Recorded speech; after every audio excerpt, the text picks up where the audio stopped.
Hello, hello. Hello. I can offer a bit of a status. I talked about getting a PC. I've got that. I've got it set up. Was able to get Windows 10 on it, and then got Unity installed, Got and maybe Oculus. yeah, and connected to Oculus. Actually, Yeah. got the Oculus dev site set up, but it hadn't done that before, so that's a little different. And actually, downloaded one of the sample files and followed the Mhm. Oculus steps to just view it in the goggles. Mhm. So I got that working and confirmed it's syncing right. And then I went back and looked at the escape room, and what I figured out was that clicking that link open in Unity downloads the file, but puts it like in a file manager area. It doesn't open a project file. It makes No, so what tools available. the process is that you're using the Unity package manager. There it So the is. Okay. package manager connects with your personal connects with your assets. So you Okay. could buy any asset off the asset store and there will be a connection between there and the package manager. The package manager also contains the code for using the XR interaction libraries Oh, okay. and all the other libraries that is required to um, do VR with the Unity platform. Okay. So they did this, just to streamline everything, and that you have one location um, to get all your libraries from. So what happens is that you have access to these libraries. I mean, the courses that you could take with Unity would give you all the instructions to do that.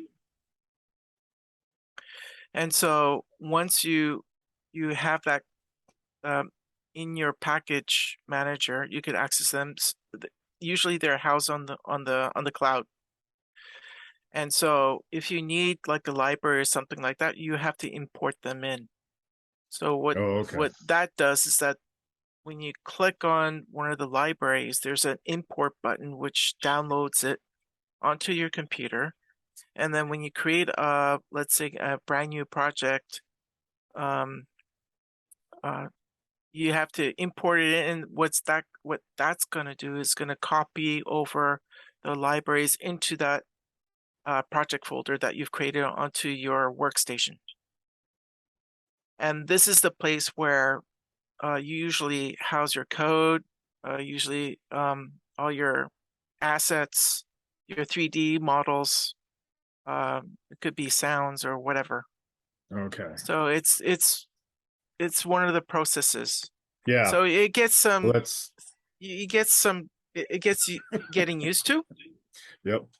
That's sort of what I was getting to is I all that work, and now I'm ready to sort of get back where I was and go through that Right. tutorial. It But I mean, I with did. Unity Hub, you have the latest long-term service builds with you could choose whatever build that you have. You also can choose the packages that you need, like Yeah. the Android package manager. You need that in order Yeah, I needed that to be able to talk to the to Quest headset. exactly. And I think there's some other things, but the VR Create with VR sessions, it tells you exactly detail, Okay. step by step, That's to do that probably what sort I'll of thing. do. Find my notebook here.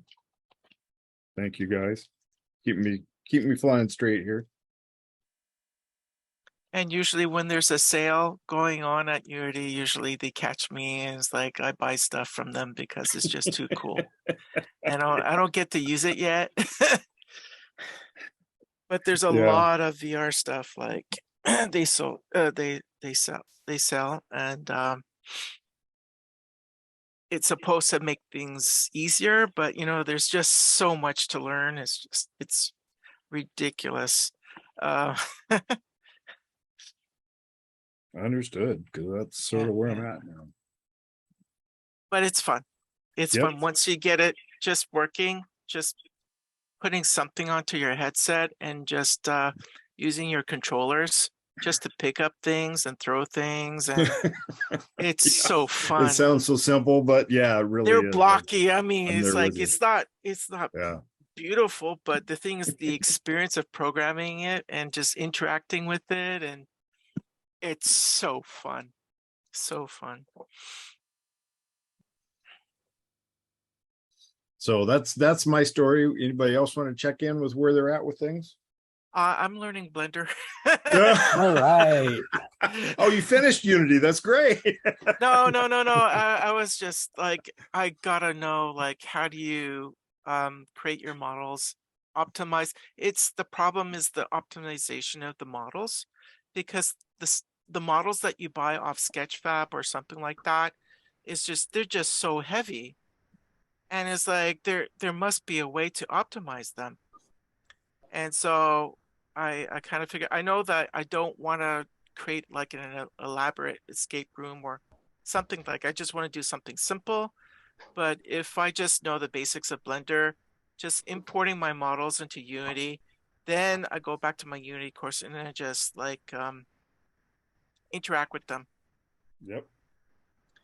And I'm sure like I'm also curious, how do you export them in such a way that it can be used in WebVR, WebXR?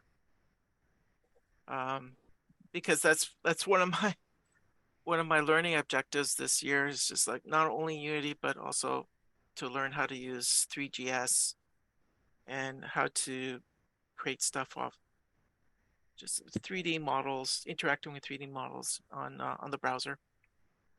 Definitely a little more straightforward than I had expected.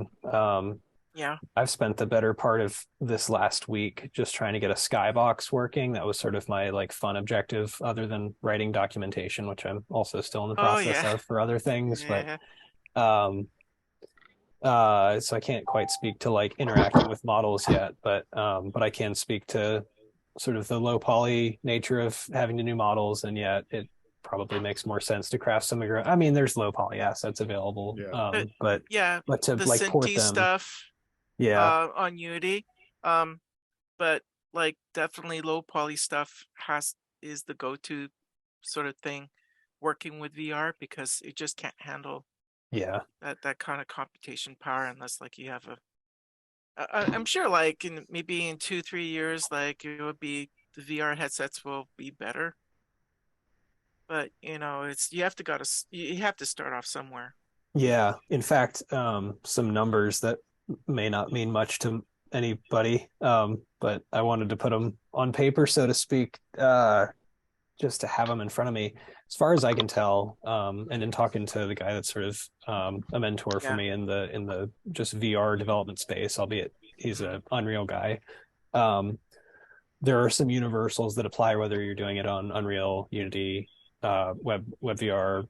whatever. Yes. Like hitting no more than the maximum number of draw calls. So if anybody's not familiar with draw calls, a draw call is either it's basically like a GPU operation, and that's a result of either drawing an object on screen, drawing a material on an object, and I imagine it's probably also the case that like adding a light to a scene is a draw call. But in because with the Quest 2, so Quest 2 is sort of my target platform here. That's right.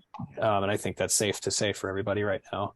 Right. Um, the Quest 2 sort of ideal number of draw calls is 200 draw calls. So that's, roughly like, I don't know, probably close to 150 pieces of geometry and 50 materials. You can usually pack materials pretty tight so that you have Yeah. fewer materials doing more work proportionate to the number of models you have. The models are usually what are going to be more unique. So 200 draw calls.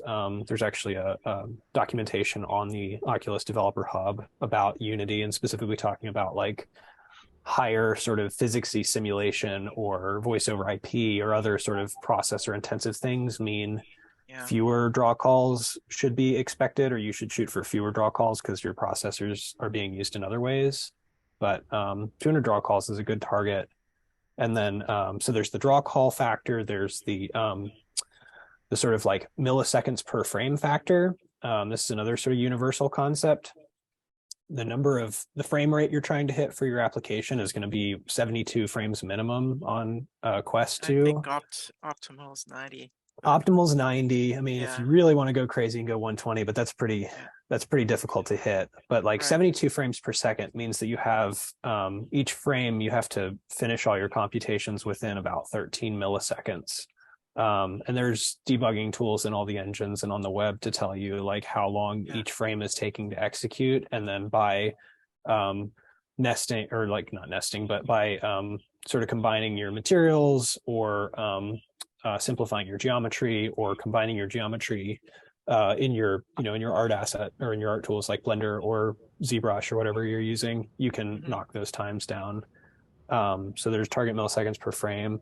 There's triangle count, which is basically polygon count, except polygons whittle down into triangle the lower down. it is, the better the performance. But with Quest, with Quest 2, it's actually way higher, or seems proportionately way higher, or way less of an issue than the other two things that I've mentioned previously with the triangle count. You can be between 750,000 to 100 or to 1 million triangles on screen at a time. So meaning of all your combined geometry that's within your view frustum, within your person's line of sight, as long as you don't exceed that many triangles, which you're probably going to exceed, your 150-ish sort of objects before you exceed that number of triangles. So that was a nice thing to see. But those three, like hitting your ideal milliseconds per frame, hitting your draw call limit, and hitting your triangle count limit seem to be like the three sort of pillars of performance for Quest 2 stuff, independent of your platform. Right.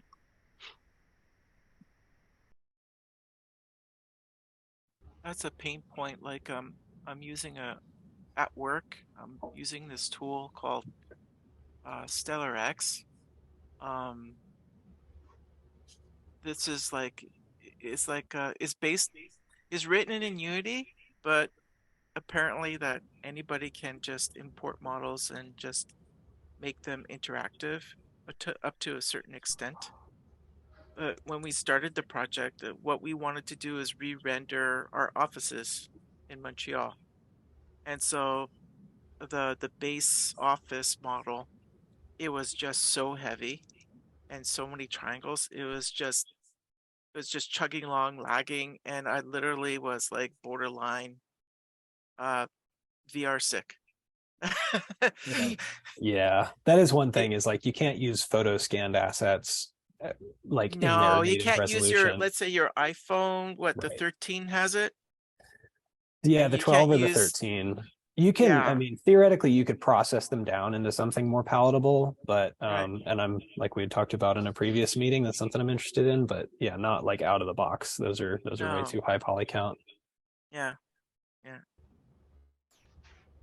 Anyway, just getting that basic stuff in, and then later on we have to put the xAPI stuff. Yeah. And then honestly, this makes the xAPI stuff look easy, I think. Yeah, the xAPI stuff is like, it's just you're sending data statements over to a backend database. So The hard part's getting set up and doing the tutorials. So Henry, Ruth, do you have any updates on progress? Well, I've been joining other, as you suggested, the enterprise profile and the I was looking at the xAPI. I have a question though. I got a notice today on Slack that my pre-pro month was expiring or something. And I need to pay $750, but it won't do me any good unless everybody else does. And I can't use multiple teams if I'm on the free version. Is that right? Yeah, you can. I've been using multiple teams on the free version. I'm not sure. Yeah, so it's supposed to be comparison, the free, the pro, the super pro, the super pro, and the prices. And it has under the free, under the next one, it has multiple teams, and it doesn't have it checked, under the free. So I don't know if suddenly I will I'm have. not sure what that one tomorrow. limitation means, because I have multiple, I mean, within the cohort, I have multiple teams. And then I also have other events or teams outside the cohort within my Slack. So But I'm you're not using the free certain version. what the limitation is. But you're using the free version. Yes, I'm using the free one. What I have noticed, and I actually got started with Slack because of the cohort, but I've got a lot of more other groups that are using it since then. I also noticed that, especially in the older team channels, if I try and scroll back, I'll get a notice saying you're almost out of your free space, and the articles prior to this date have been archived and are only available with a paid account. Yeah, they did say that too. Another thing, that the free one only goes back 90 days. Yeah. Well, I hadn't seen that. It wasn't really a matter of time, as I understand it, was a certain amount of messages, but some of these things are fluid, and they may change the licensing. So you may have a version that is actually behaving different than mine.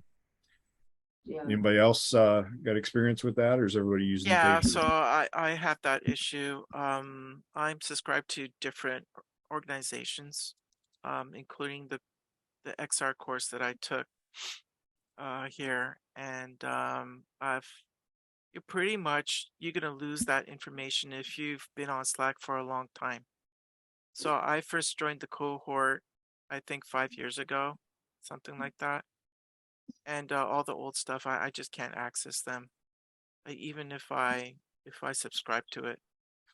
So I could be mistaken, but it was once the case that if you marked messages as saved, like if you opted to save messages, that those would show up regardless of the sort of message limit or the messages disappearing after you reach your allotted time period in the trial.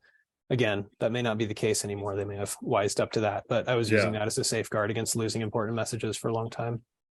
Definitely worth some experimenting organizations with. moved over to Discord,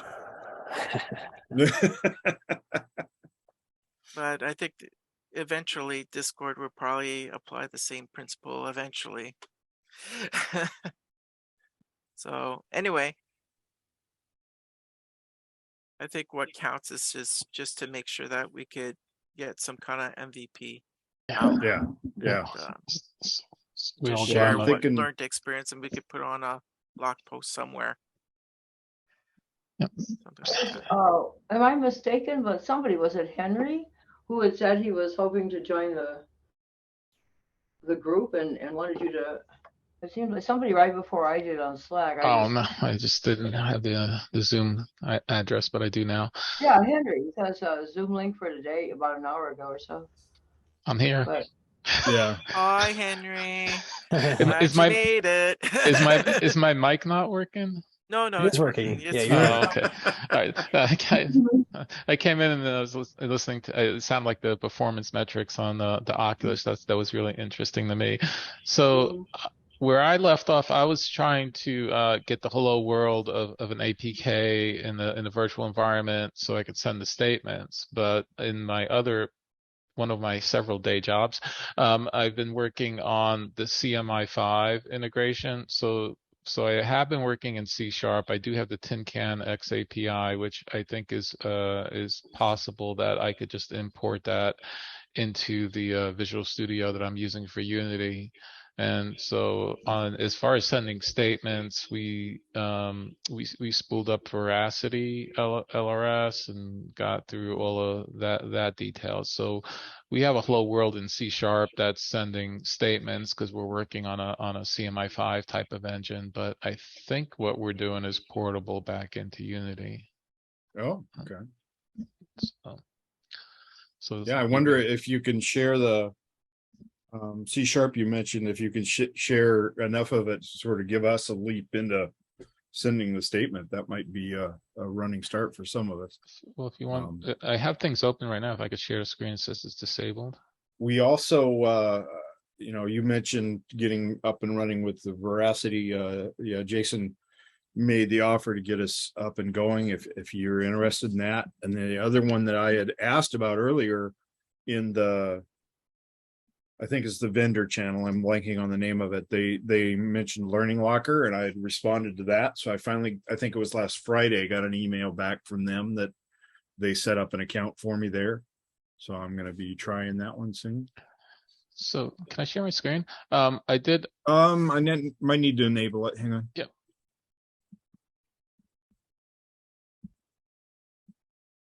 Okay, so Try now. yeah, so what we did is on Learning Locker is what we were using. We had an Amazon Web instance to that, and then we thought we would just go and refresh that because it's a little bit out of date. And then I found that Learning Locker no longer had, at least we could no longer locate, and people were complaining that the automatic Amazon Web spool up of Learning Locker was vaporized. So then we went.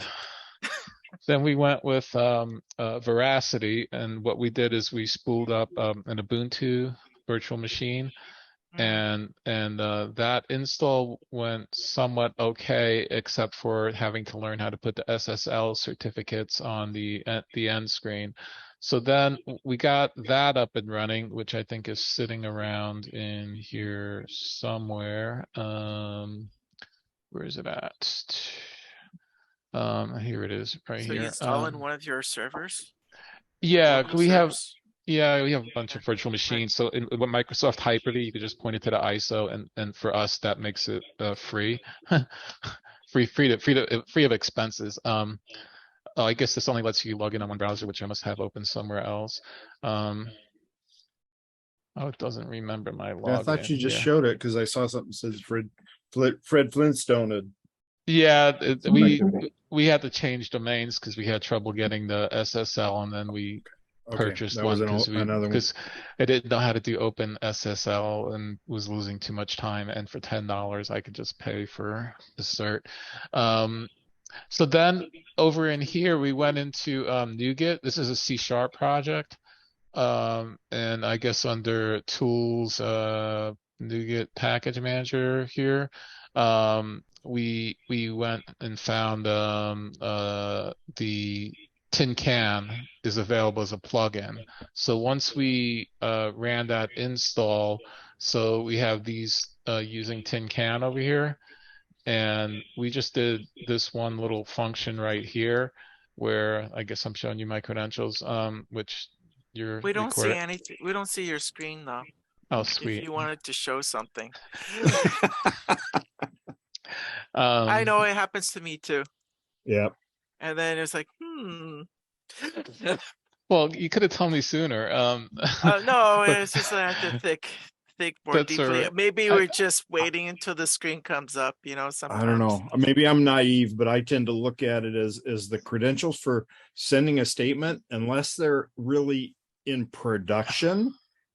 If I'm presuming as you're setting up, you're going to send test statements, and my mode tends to be, okay, now I'll set up the production LRS, and then I'll change all these statements to send to the correct one. So I tend to look at it as I'm sending it to like a dev or I forget what Stormcloud calls it, but they had another term for the non-production server, and sandbox, that was the word. And Yeah, then you guys aren't seeing my screen. I keep sharing it, but I'm not getting the green box, but it's giving me the option. I am seeing it. I think he was kidding.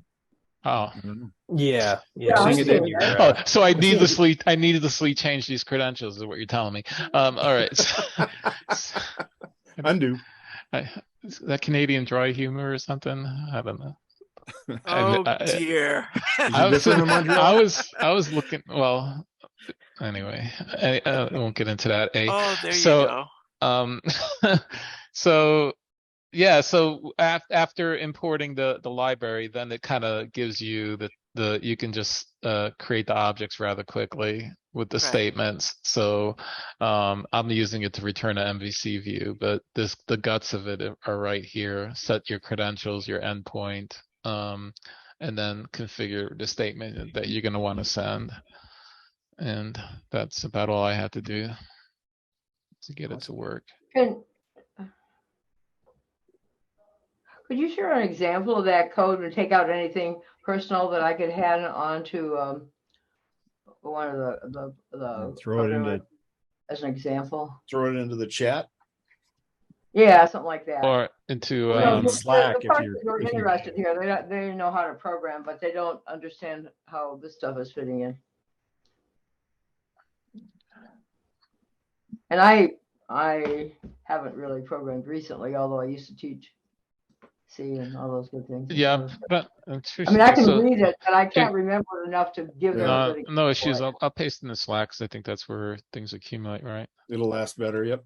All right. Thanks, Henry. And You're welcome. whatever And you this do, don't plugin, save the the changes. ThinCat plugin, where is that? I gotta Where is go. it? When you say the tin Tin can. plugin, So it if plugs you into search what? if you search GitHub Yeah. for .NET xAPI, the Rustici published quite a while ago a library that hides the details of that for you. So their code name for xAPI is Tin Can, or their whatever Yeah, they call it. yeah. But I mean, where does it plug in?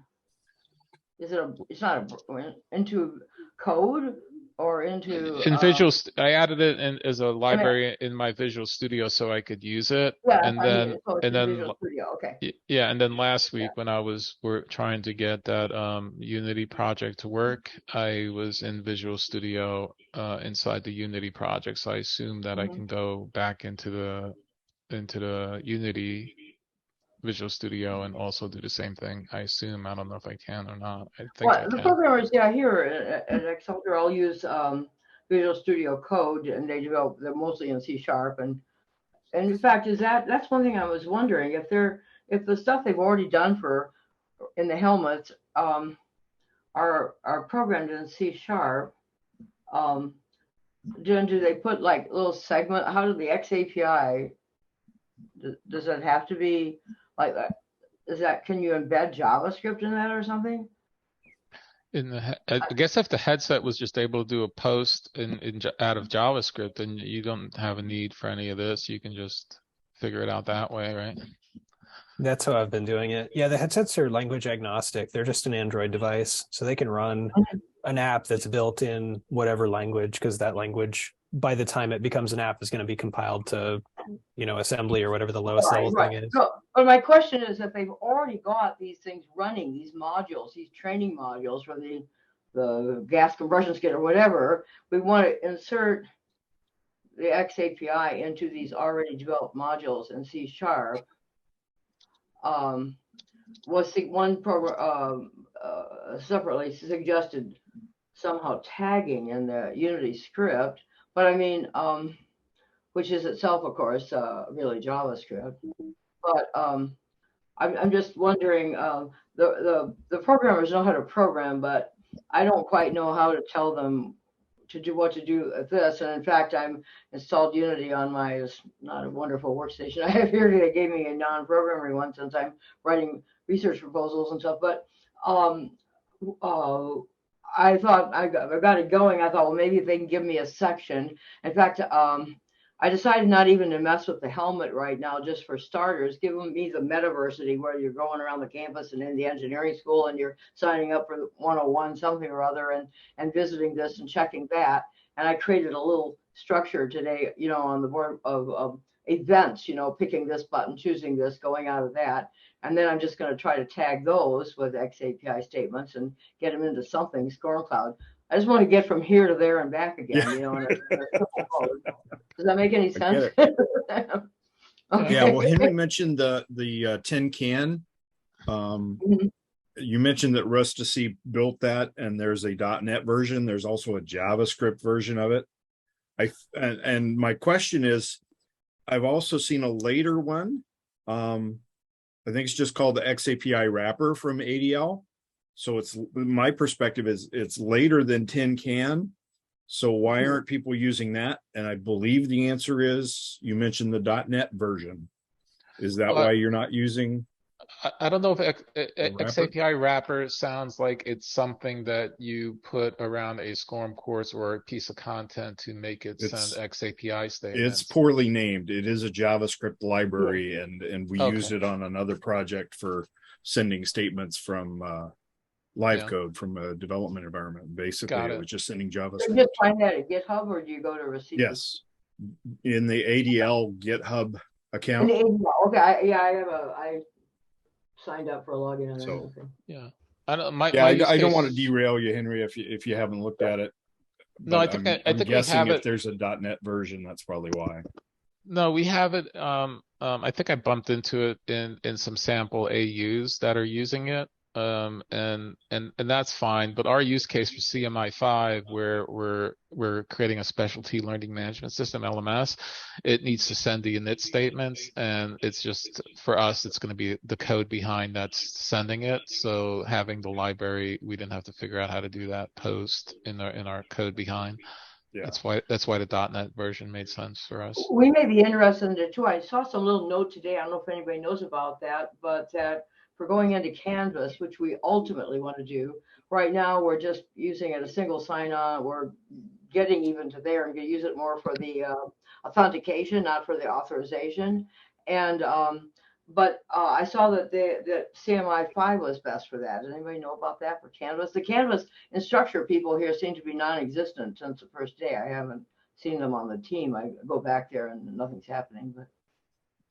But I think CMI5 makes sense, because if you're just doing the pass fail and move on type of criteria, that's all the LMS/Canvas cares about. But all of these specialty analytics or xAPI, you'd want to go in the learning record store and make sense of those details. So that's a lot of granular noise that the LMS doesn't care about. Is that it right? doesn't. Okay, but they're talking about actually storing. Is there a learning record store inside Canvas for the more detailed stuff, or is it you to handle that separately? If I have no idea if Canvas says they're xAPI compliant, the LRS is included in it, I guess. Yeah, all I saw was, well, We don't know. they do a couple of them, like the SCORM ones, the completed. Yeah. And A lot of these LMS vendors are adding in some of the ADL's code. They actually published code to build an LRS, a very fundamental one. And I've seen other vendors have grabbed that code and put it on their server and said, now we're xAPI compliant, and they're barely able to capture a statement.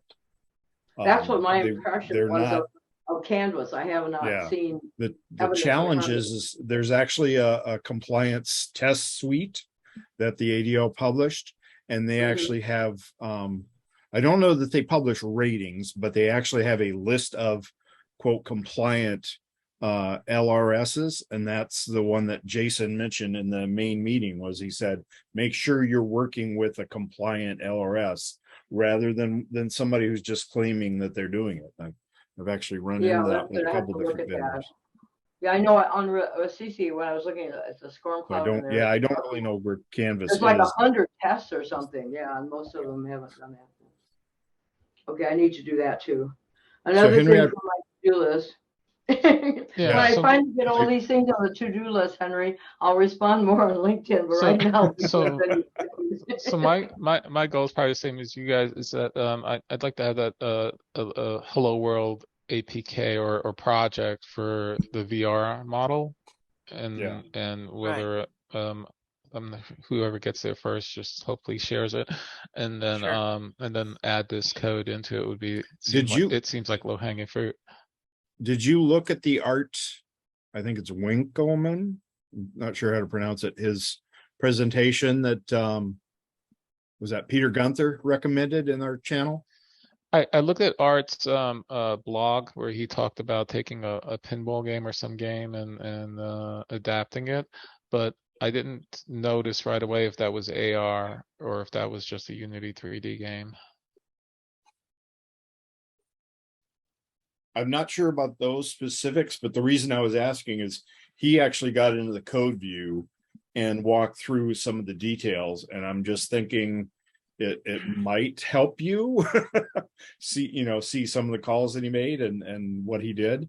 Of course I don't know what project he connected it to like you said, it was a bit of a pinball game or it was I don't know how else to describe it. Not really what I think of as pinball, like Bally and arcade style, but for like you guys, for the other guys here that are in Unity programmers, like is it like can you just create an AR project and put like 2 spheres or 2 cubes in it that are clickable?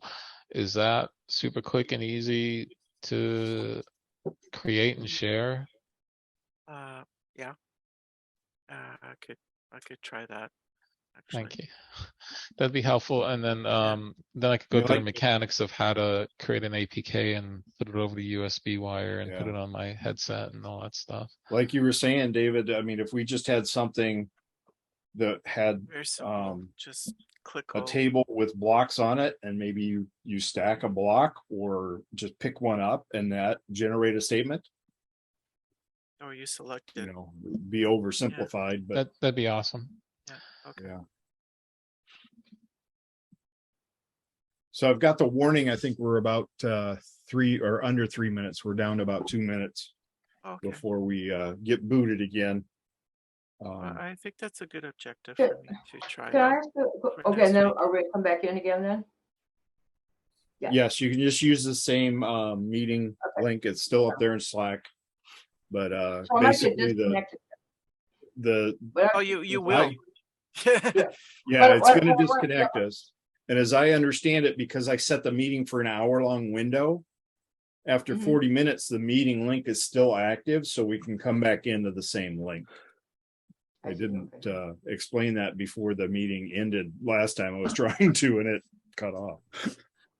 Well, okay, what I'm gonna ask, and I'll just pick up if I get cut off, but is it useful for me, since we've got a bunch of helmets in Oklahoma, but only one here, if I just create something browser-based and get that working, that then we can try in the helmet after that?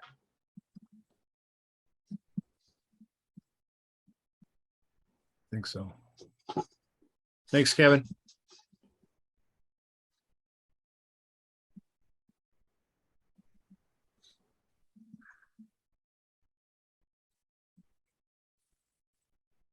Keaton, you got a opinion off of Ruth?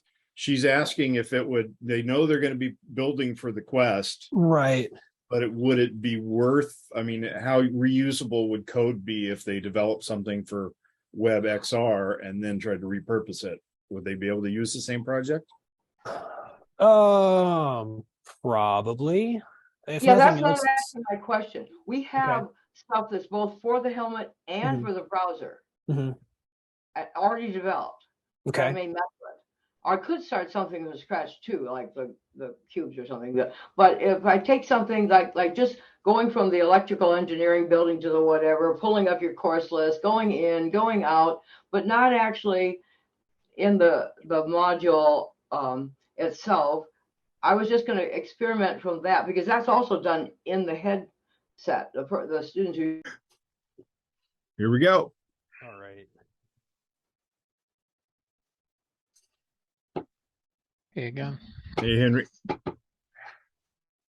It's playing shy.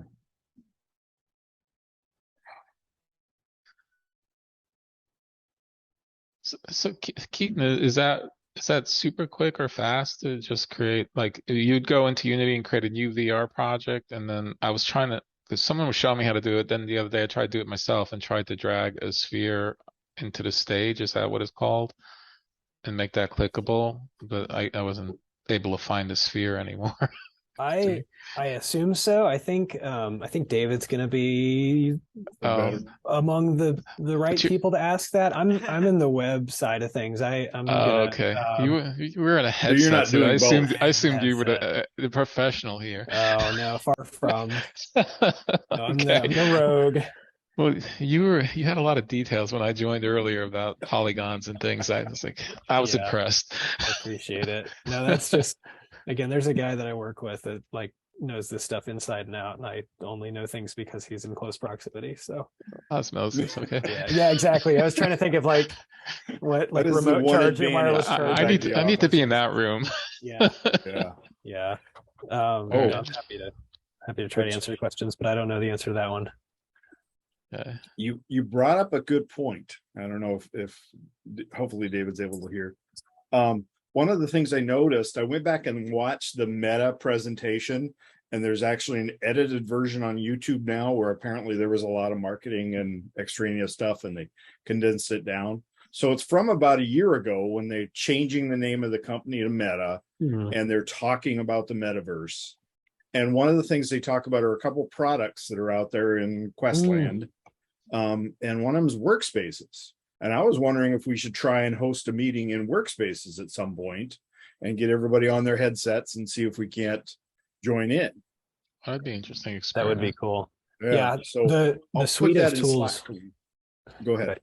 I was just going to say there's a suite of 3 tools to elaborate on that further. All 3 of them are pretty neat, although I think only 2 are relevant. There's they're under the sort of family Horizon. Yeah. Brian's referring to Horizon. You said Workspaces it is. I haven't Yeah. used that one yet, but it would be cool to try to use that. I guess I saw the same demo. And then Horizon Worlds is sort of their sandbox creation tool. That's also interesting, definitely more of a like gamified app, but it is fairly competent in terms of the amount of like interactivity you can build. It has a Scratch like programming drag and drop interface. So that's also pretty neat. But yeah, I'm all about meeting in VR. Also, food for thought, Mozilla makes a product called Mozilla Hubs that is a WebXR based option, so you can use it from the browser. It's probably not as stable, but it is cross-platform in the sense that you don't have to have a particular headset to use it, although I think we all have basically the same headset.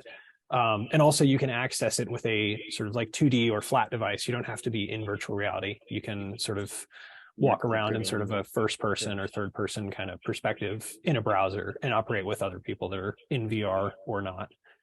I'll post a link to that in the Slack. Yeah, great. I don't need know. screen sharing. Huh? Henry wants me to show him how to put a sphere in a 3D environment. Okay. All right, I open up the screen share. Okay. I'm gonna start my own. I'm gonna start my own personal. Hold on, Bandicam. I'm gonna do my own screen recording because I need this right away. Yeah, I think we'll get past the sphere rather quickly. Maybe we can work on a tetrahedron to do it. Yeah. So what you're saying is like part of the VR course that I was taking. I am taking, and it made me to populate everything with a couch and all these neat little devices. Okay. And then I organized, this is the hierarchy. This is where all the physical objects are being stored here. And they have these best practices where you could just put in what we call these are all game objects, but they could be empty, and some of them could be the objects themselves, and you could just double click on each of these, and it will show you which object that you selected. But let's say, for example, all this XR stuff is right here: the XR rig, the input action manager, XR interaction manager. These are the game objects that are connected with the code in order to play around with your Quest and your controls. Like for say, so if I were to, let's say, add a 3D object, I just right click, and you could add these just basic generic 3D objects like this sphere or something like that. And if I go here, there it is. And if I just wanted to move it, I could just move it around here, and I could just scale it like so. Make it look like an egg or something like that. And if I wanted to add a material, something like that, and you could just maybe just add cool. And then new material. And then isn't there some way that if you select that sphere, like on click or something, that you could open up the C#, the .NET editor window? I recall. Well, these are bumping into objects. So if you connect a C# objects, like it goes on the right side here in this act component thing. Yeah. And this is where you could add a new script if you wanted to. There you go. Yeah, that sort of thing. So that's how it's done. So, okay. But yeah, let's see if I could just add a little a little table with these little spheres and just plug in like the sphere in a glass or something, and maybe you save me from virtual indigestion or something like that.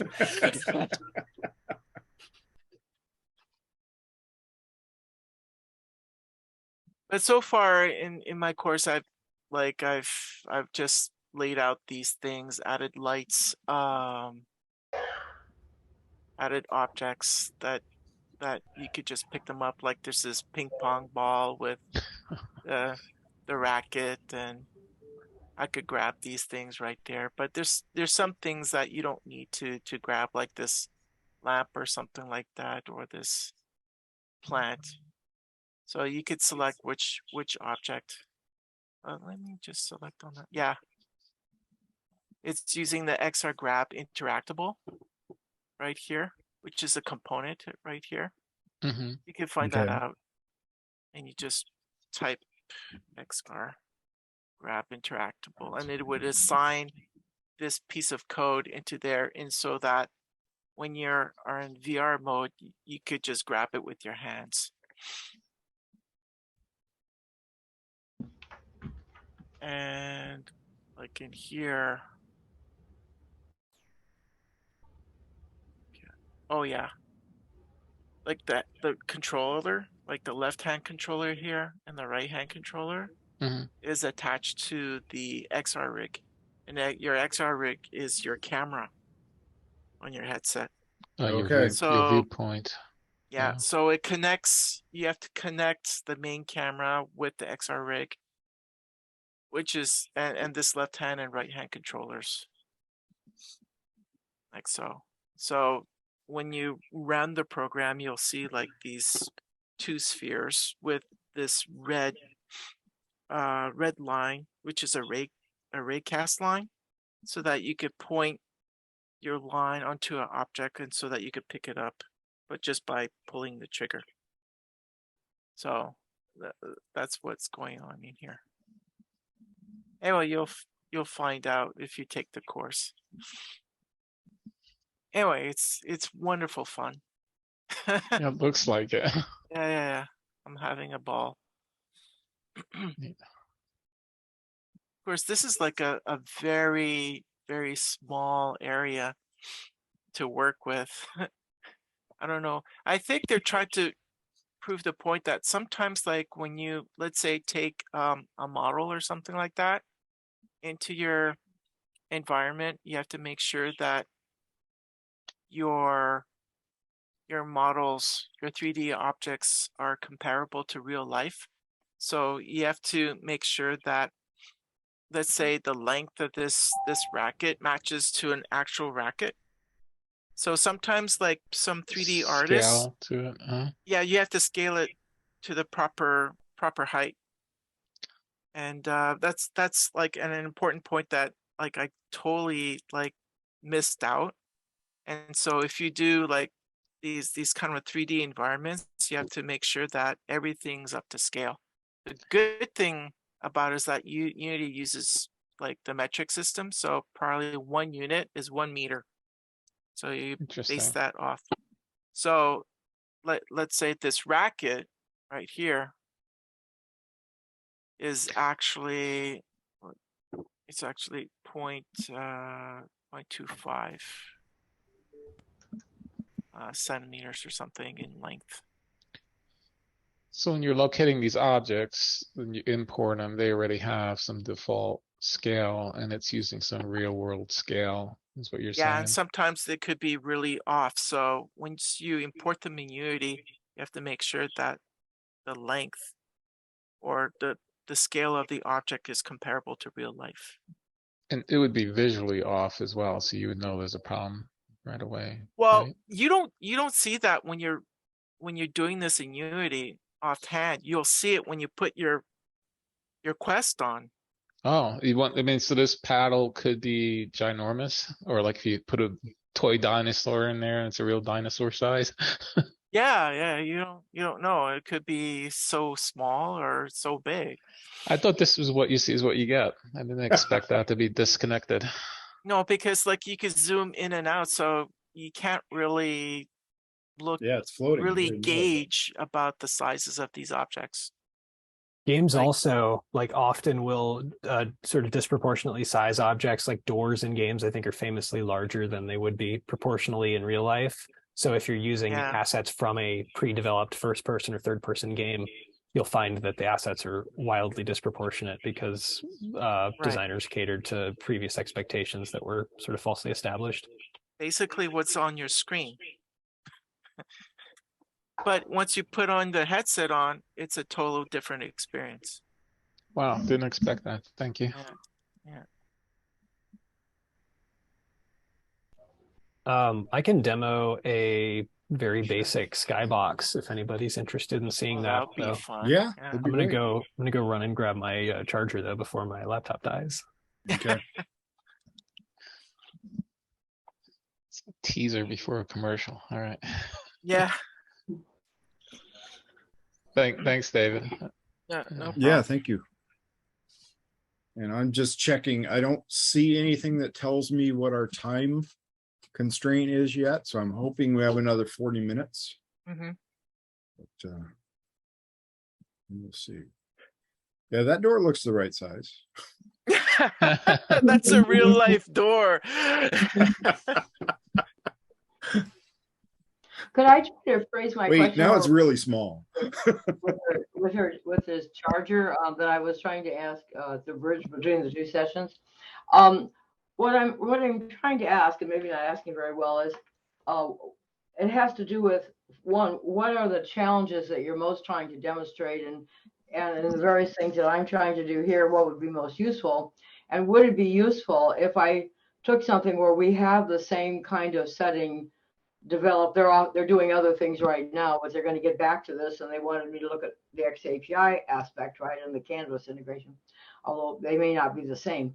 But if I take something that's not the browser version of something that's also available in the headset, and I play, because at this location we have only the one headset, I might be able to get it for an hour for a meeting, but I don't want to tie up too much time with it, because they're testing things for a couple other clients besides the university one.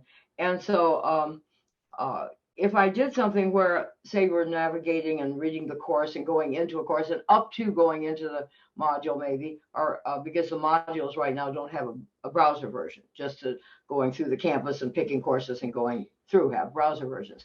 But even that could be learning, they could be tracked, right, for information purposes with xAPI. You enter this, you do this, you choose that, you go, and so just to get to, and I also want to write to several learning stores because I want to do them simultaneously. There shouldn't be any reason not to. You have to just pick one at a time.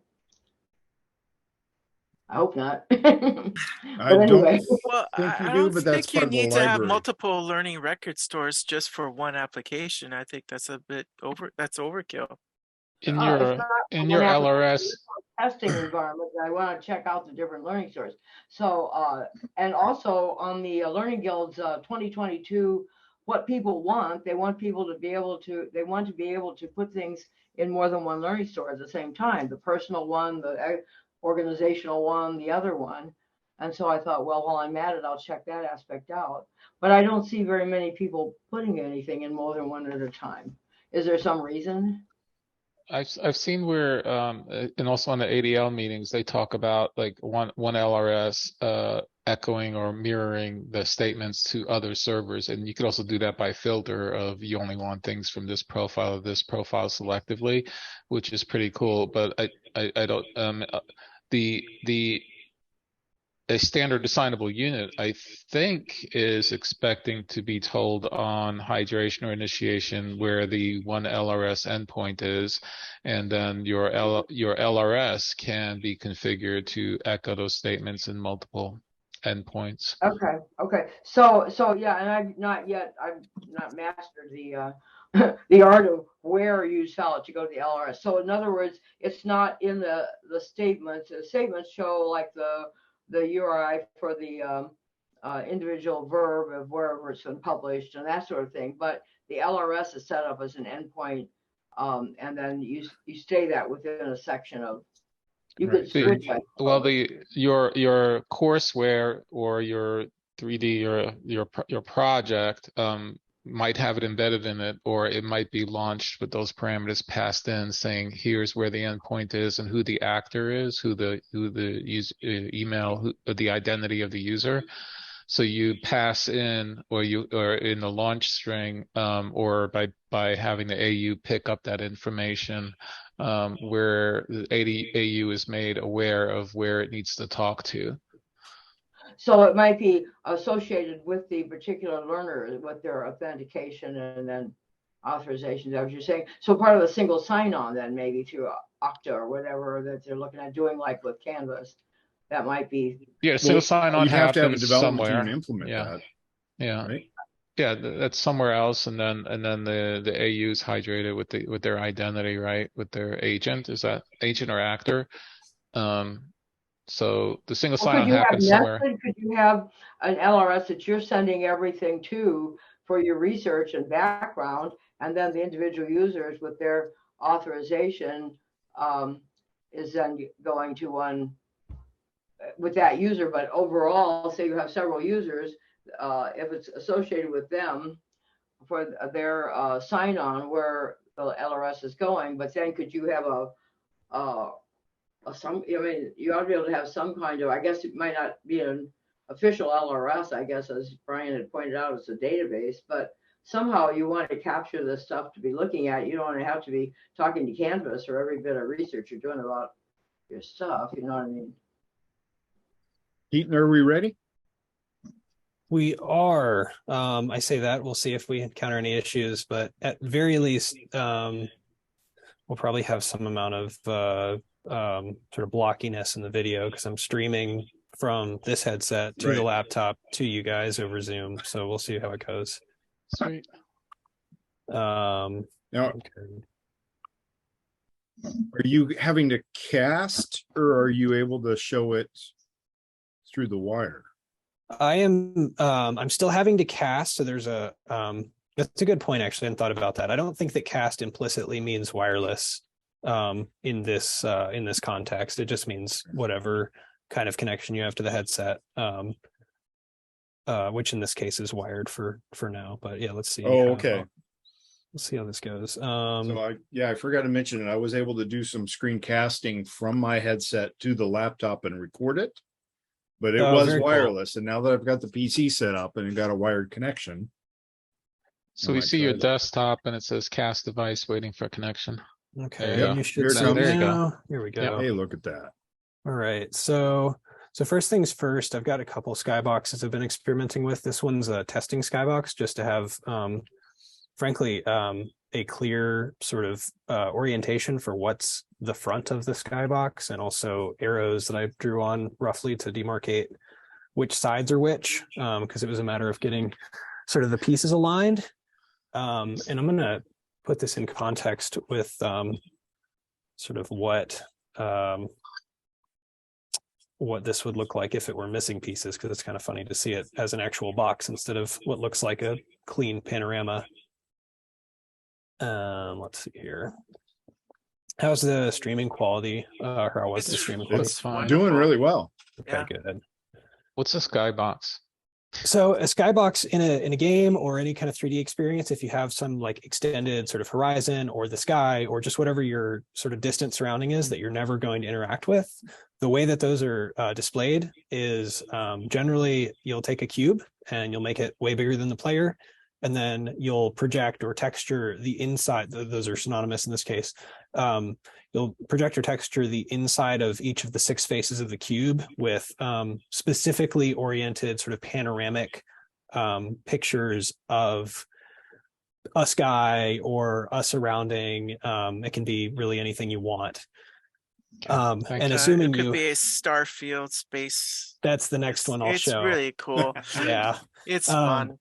That's the next one I'll show, but I want to show sort of the breaking of the illusion real quick of the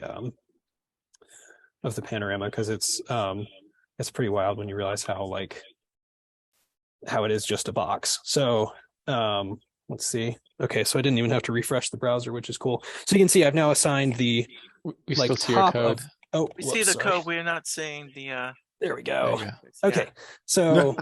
so what you're looking at is actually the bottom portion of the cube that I am inside of. So you can kind of roughly gather. Whoops. You can kind of roughly gather like the dimensions of the cube relative to my person. It's still large, but it's a kind of a small cube. It's not, you know, it's not the vastness that the rest of this looks like. But yeah, if you there's a technique that's engine agnostic called I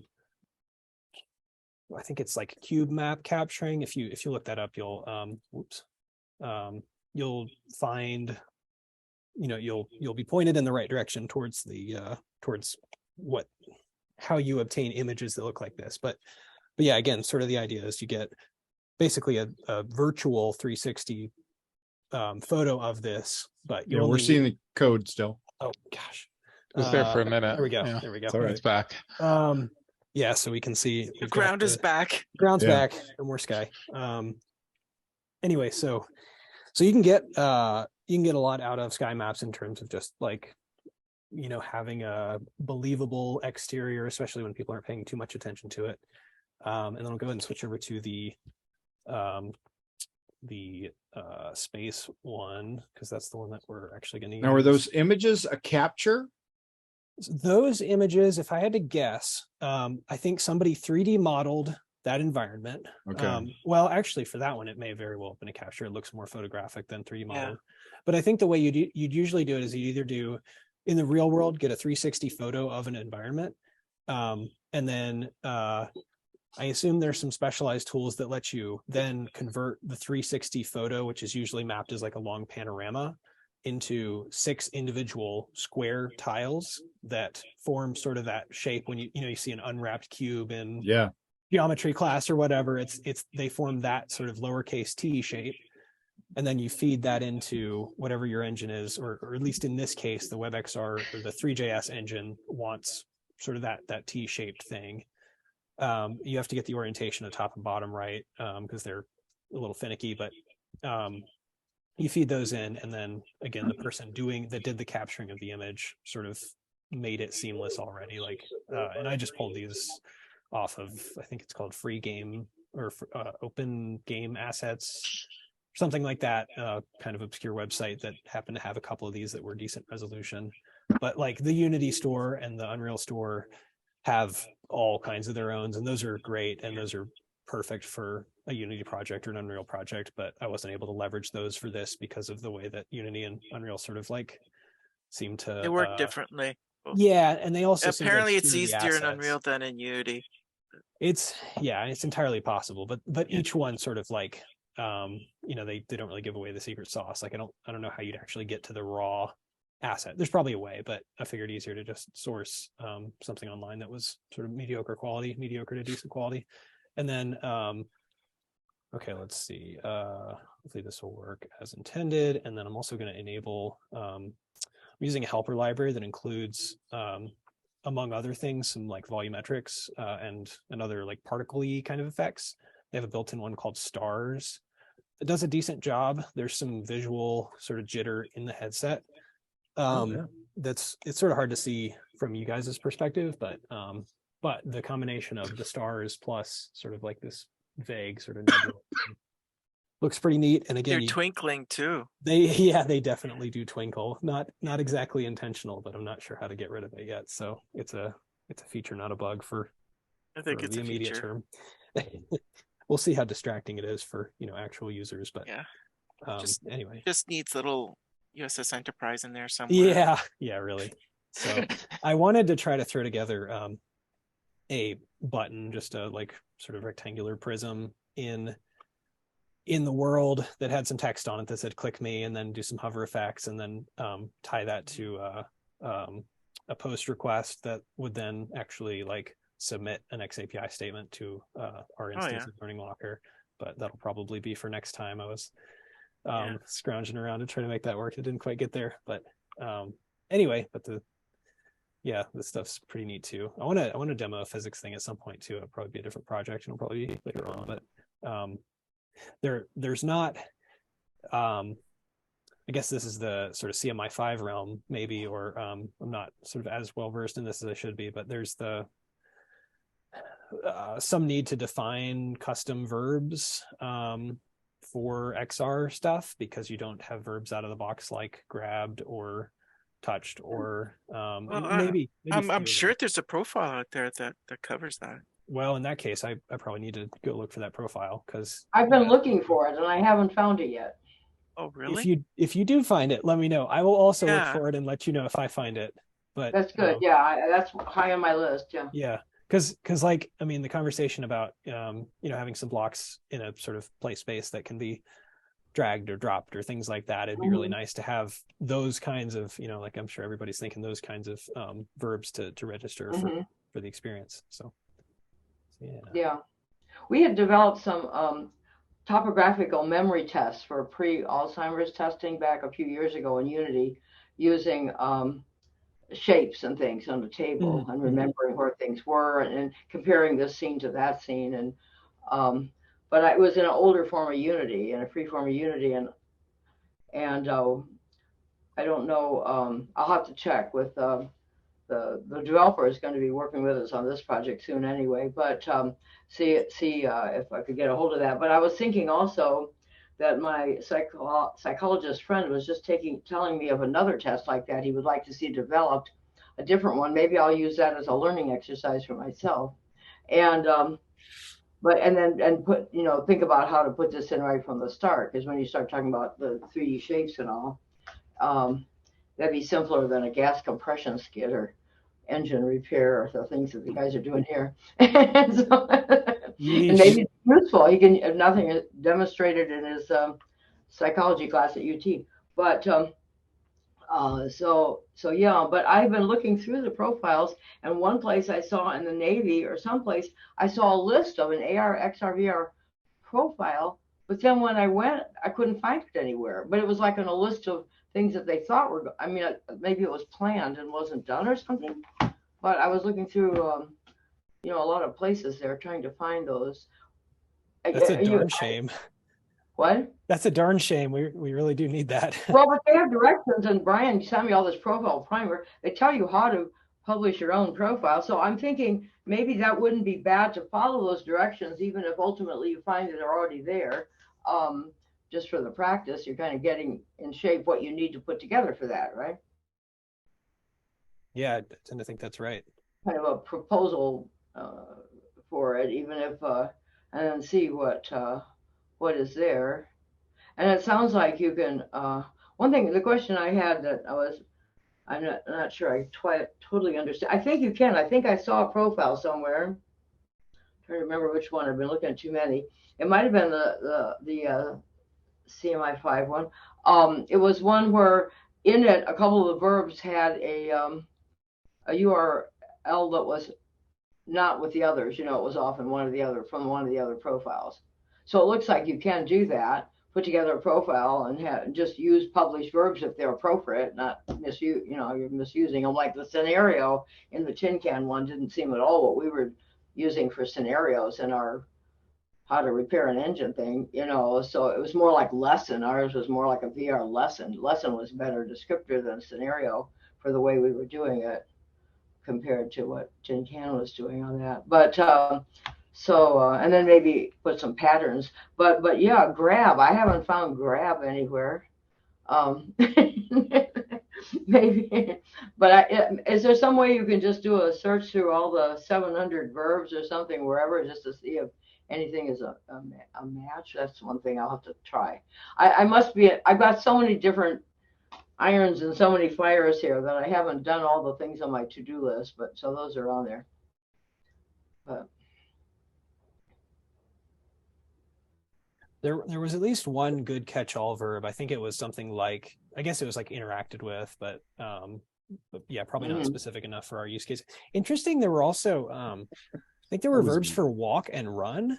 So there's some amount of like physicality. Probably stuff for like exercise or something. Or it must be. This is supposed to model things in the real world too. Right. And so yeah, Yeah. you'd think there'd be a little bit more. But in the maybe way that's of- a good idea, because maybe we can borrow some of those from the sports education we Yeah. have or something, bring them into the VR. So Scrounge I haven't thought together about what we that. can. So yeah. So Ruth, I mentioned all right, while I was on mute, I mentioned that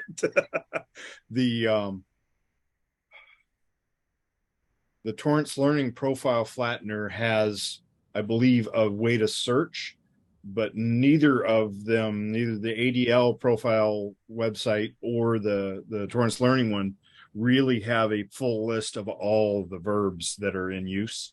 Mhm. So it's So sort maybe of a you're matter better of just to look collecting through them. each one. Yeah, maybe it's better to look through each one, because you're seeing it in context. Yeah. Otherwise, you're seeing these. Yeah, you're seeing it outside the context of the setting and the little sublanguage it's being used in. Yeah, maybe you So should if it's not check going to out be the complete anyway, gamification Let me see if profile. it's still open here. yeah, if it's not complete anyway, then I guess. Hey Brian, you should check. Maybe we should, if you're gonna start off with that, maybe check out if there's a gamification profile. Yeah. Maybe that would There's be one a called good start Serious off point. Games Yeah. or gamification. That might be one to look at. Yeah. I thought, although I didn't find a profile on the profile server, I thought one of the GitHubs, and it might even be the GPL one that we were looking at that Art did his presentation on. I thought they had a list of verbs or something. Right. Oh, I'm not seeing it. I wonder if some of these haven't been published, if that's a difference or something. But That is possible. They could be drafts. All right, I'm not seeing it, and that's. I thought I had a window open with a document that someone had shared, where they, in a Google sheet, captured details on the profiles that are currently published. There was a presentation through an IEEE group about one of the team members from Japan that is implementing xAPI for nationwide tracking of K-12. And he did some analysis and looked at the different verbs. And I was just on a hunch looking at that to see. So I'm going to have to follow up on that and maybe share that in Slack. Does the IMS caliper uses a similar syntax of actor and verb and object? Do they have verbs defined in the same way? I don't know. Yeah, okay. I haven't really looked at any of the other standards, specifically comparing them. I mean, I did some work with Oasis, and I did some work with one of the other groups, and I'm blanking on the name of it. And it's the one that just renamed themselves. I think IMS Global is now. Yeah, they've renamed. I'm not sure what it went to, but yeah, or something. yeah, something like that. Well, I'm asking only in the sense that if one had to invent something new, so to speak, or bring in something new, it'd be nice if you didn't have something already in xAPI to choose, then to be consistent if they had something already in the other one, so you're not proliferating too wildly. Yeah, I think eventually they're trying to bring those two together, the IMS and the xAPI. Well, IMS had mentioned that they're working to document their xAPI relevant standards as profiles, and that was about this time last year. I think I heard mention of that, but I think it's more of a plan to rather than here's what they are. They haven't actually published anything. I appreciate the link, Henry, but it's taken a while to load on my system, so I'm gonna have to follow up on it after the meeting. A quick question just about the LRS again. I don't know to what extent does the LRS, if it passes a thing and it's okay, does it accept only some concepts, some profiles, whatever, and not others, or does it accept any published one? It should accept any published ones. That's part of the conformance standard, conformance to the standard. But as I understand it, there may be some flexibility in how they respond if you send a statement that doesn't, quote, comply with the standard. So if you're, as you're authoring and in the JavaScript or in the other code, if you have a mischaracter or you put in a single quote where there should be a double, you may not get a statement received. It may show up as an error. So rather than going into a page that shows all the statements received, you may need to have another page open that says, are there errors being received? And I've seen it, and I forget, Storm Cloud was the example I'm thinking of, but there might have been a couple others where it doesn't really, if you're just looking at statements received and you refresh, you don't get any feedback unless you go look at the error screen. So the error screen will tell you, well, this statement was received, but it had this problem. So it's not actually been captured, I guess, published. I'm not sure the word. So when you make a statement and you put the URI to the profile and verb that you're using, right? Then some things you're saying are validating based on what you have published as the template, your validity of your statement against that structure somehow. Is that because I know you can make up a URI and it'll take it no matter what, and then but I haven't seen where any courseware or LRS was enforcing the validity all the way back to your published profile. But it makes sense. I just haven't seen it. It's let me clarify then, Henry. I think I may have led us down a direction I didn't mean to. I wasn't saying that they're validating against a profile. I think that's future for them to do that. What I meant to say was if the statement received is not conformant with the standard, if the actor, verb, or object isn't there, it will not accept that statement. It should throw an error back to you. Okay. As like Gotcha. 404 or some other kind of error saying it's garbled. But I see. Yeah. What I was speaking about was how it's viewed in the LRS. If you go to the page where you're saying what statements have been received, it wouldn't show up on that because it would have to be on an error page. Could I quick ask something that's really, I think, relevant to all of us and also to me here? One of our programmers back some months ago, before I joined on here, managed to send some XBI statements. He picked some common verbs and stuff and attached them and sent them right out of the helmet. And it went to Watershed, and it seemed to be accepted. But does this mean what you're saying right now is I'm just saying is I asked him if he got anything back out of it. Could he pull data back out? Did he know it was really there? And well, he didn't know. He didn't remember. And he might not have even seen an error statement. Yeah, he'd have to build another page that's a query, and we are under a minute. So okay. But thank you for answering that. That was something I was really hoping to understand. So thanks everybody for doing the show and tell today. I think that worked really well because I've learned quite a bit. Oh, okay. Henry, in addition to what you posted, and Ruth, in addition to what you were talking about with the Department of Defense statements, I think I actually found those. So there's the link in the Zoom, but there's also a general link in